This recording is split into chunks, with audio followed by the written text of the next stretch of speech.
Friends, welcome to Sonia English classes. कैसे हैं आप सभी? आई होप कि आप सभी अच्छे होंगे, बेहतर होंगे और सभी वो स्टूडेंट जो रीट के एग्ज़ाम की तैयारी में लगे हुए हैं उनकी एग्ज़ाम की प्रिपरेशन भी अच्छी चल रही होगी।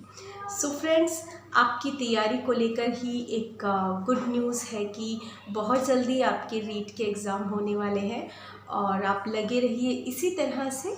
आज का जो हमारा वीडियो है that is about the do work. English की तैयारियां आपकी कैसी हैं?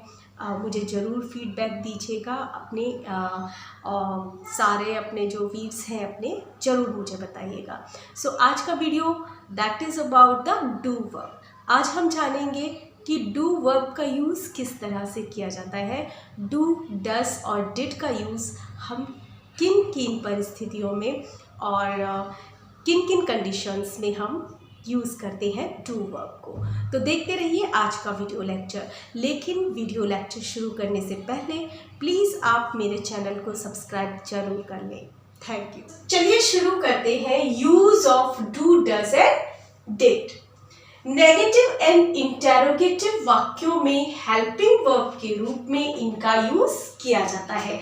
तो इनका सबसे पहला यूज़ होता है नेगेटिव सेंटेंस में, जो कि है नकारात्मक वाक्यों में, और इंटेरोगेटिव यानी प्रश्नवाचक वाक्यों में। नेगेटिव जब हमें बनाना है तो हम डू, डज, डिड का यूज करते हैं। इसके अलावा इंटेरोगेटिव प्रश्न पूछना है तो ऑक्सिलरी के रूप में डू, डज और डिड का यूज किया जाता है। जैसे कि इन एग्जाम्पल्स को हम समझते हैं।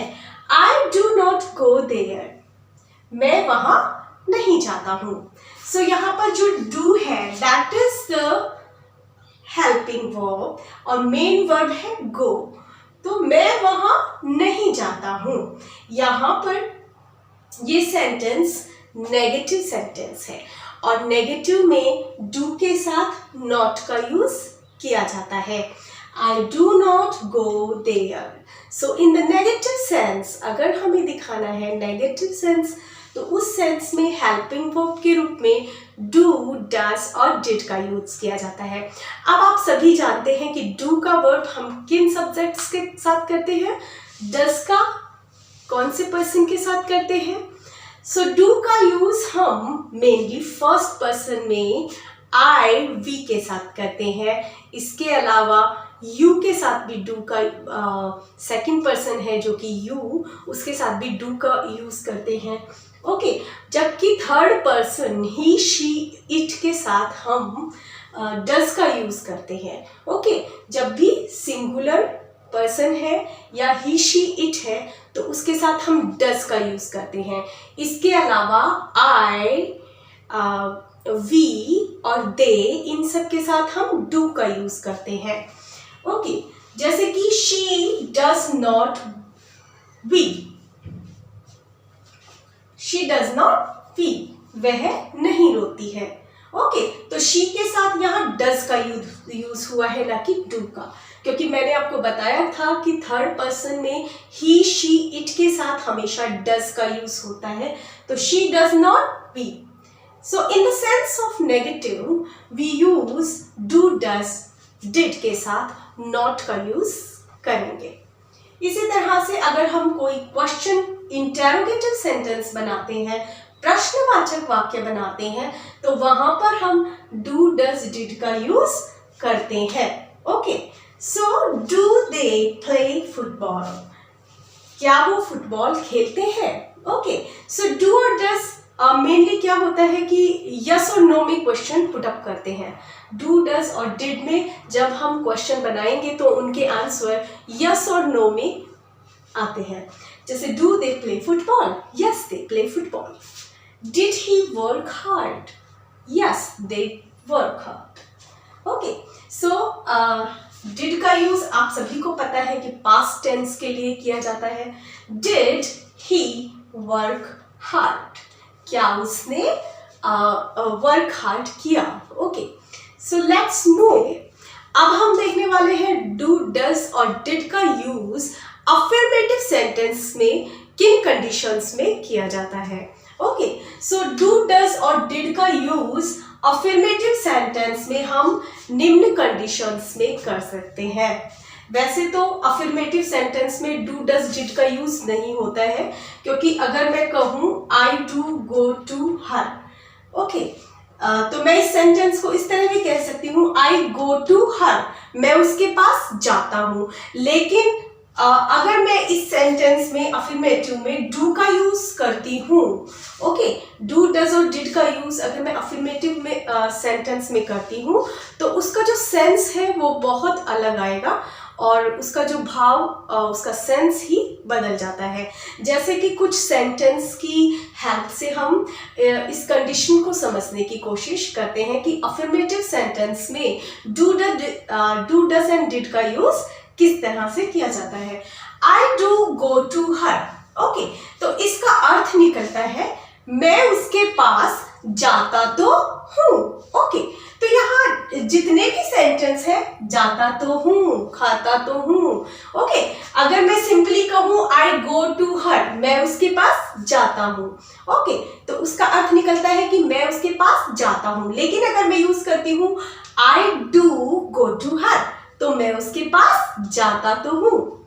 शी डज कम हेयर, अगर मैं यहाँ कहूँ शी कम हेयर तो उसका अर्थ होता है वह यहाँ आती है। लेकिन अगर मैं कहूँ शी डज कम हेयर, वह यहाँ आती तो है। ही डज रीड, वह पढ़ता तो है। She did take medicines daily, okay, so यहाँ डिड का यूज पास्ट टेंस में किया जाता है कि वह अपनी दवाइयाँ, अपनी मेडिसिन्स डेली लेती तो थी, ओके। सो इस सेंस में इन सेंटेंस का अर्थ निकलेगा। सो अगर हम अफर्मेटिव सेंटेंस में डू डज और डिड का यूज करते हैं तो उसका जो सेंस है वो बिल्कुल डिफरेंट निकलता है, ओके। तो बहुत ही इंपॉर्टेंट है और अक्सर ये एग्जाम में आप सभी को कंफ्यूज जरूर करेगा, तो ये एक कॉन्सेप्ट आप अपना जरूर क्लियर कर लीजिए, ओके। सो नोट डाउन करते रहिए मेरे जितने भी मैं आपको यहाँ बोर्ड पे समझाती हूँ, आप अपनी नोटबुक में उसे नोटबुक में नोट डाउन करते रहिए। तो चलिए बढ़ते हैं आगे। डू डज और डिड का यूज हम सेंटेंस में रिपीटेशन को टालने के लिए, यानी कि पुनरुक्ति को टालने के लिए हम डू डज और डिड का यूज करते हैं रिपीटेशन को टालने के लिए। I did not play tennis last year, okay, sentence को समझिएगा कि सेंटेंस क्या कहता है कि I did not play tennis last year, पिछले साल मैंने टेनिस नहीं खेला था।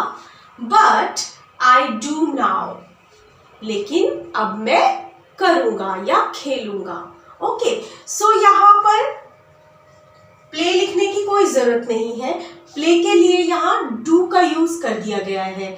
यहाँ डू लगाने से, डू वर्ब का यूज़ करने से ये सेंस निकलता है कि मैं टेनिस अब खेलूँगा, यानी कि मैंने पिछली बार टेनिस नहीं खेली थी लेकिन अब मैं खेलूँगा। डू का मतलब है खेलूँगा, ओके। सो यहाँ रिपीटेशन को टालने के लिए डू का यूज किया गया है। जैसे कि नेक्स्ट सेंटेंस देखिए, she does not work hard, वह वर्क हार्ड नहीं करती है। इफ शी डज, अगर वो करती, she will pass in exam, तो वो जरूर एग्जाम में पास हो जाएगी। अगर वो करेगी या करती तो वो एग्जाम में पास हो जाती, लेकिन वो क्या नहीं करती, वर्क हार्ड नहीं करती। सो यहाँ पर डज का यूज, इफ शी डज, यहाँ सिर्फ इतना ही यूज किया गया है कि इफ शी डज, अगर वह करती, क्या करती, वर्क हार्ड। तो यहाँ वर्क हार्ड को टालने के लिए, दोबारा हम वर्क हार्ड ना लिखें, उस चीज को टालने के लिए यहाँ डज का यूज किया गया है। इफ शी डज, अगर वह करती work hard, she will pass in exam, तो वो एग्जाम में जरूर पास हो जाती। तो इस तरह से वर्ब के रिपीटेशन को रोकने रोकने के लिए कि बार बार हम एक ही वर्ब को यूज़ ना करें, तो उसके रिपीटेशन को रोकने के लिए डू, डज और डिड का यूज़ किया जाता है। तो ये भी एक इसका फंक्शन है कि किस कंडीशन में हम डू, डज, डिड का यूज़ करते हैं। रिपीटेशन को टालने के लिए भी हम डू, डज, डिड का यूज़ करते हैं। तो सबसे पहले हमने डू, डज, डिड का यूज़ देखा नेगेटिव सेंटेंस में और इंटेरोगेटिव सेंटेंस में।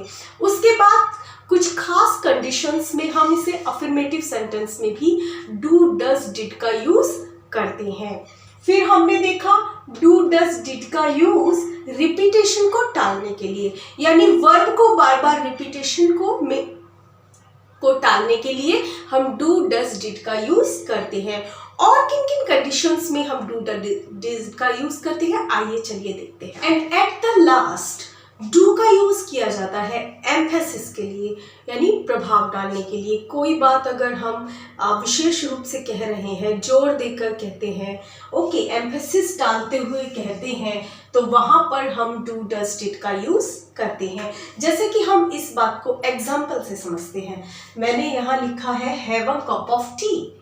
अगर हम सिंपली किसी से कहते हैं कि have a cup of T, लेकिन हम उसमें अगर एम्फेसिस को जोड़ना चाहते हैं, हम उस सेंटेंस में प्रभाव को जोड़ना चाहते हैं, ओके, यानी जोड़ दे के हम कोई स्पेशल बात कहते हैं कि do have a cup of T, okay, please cup of T आपके लिए।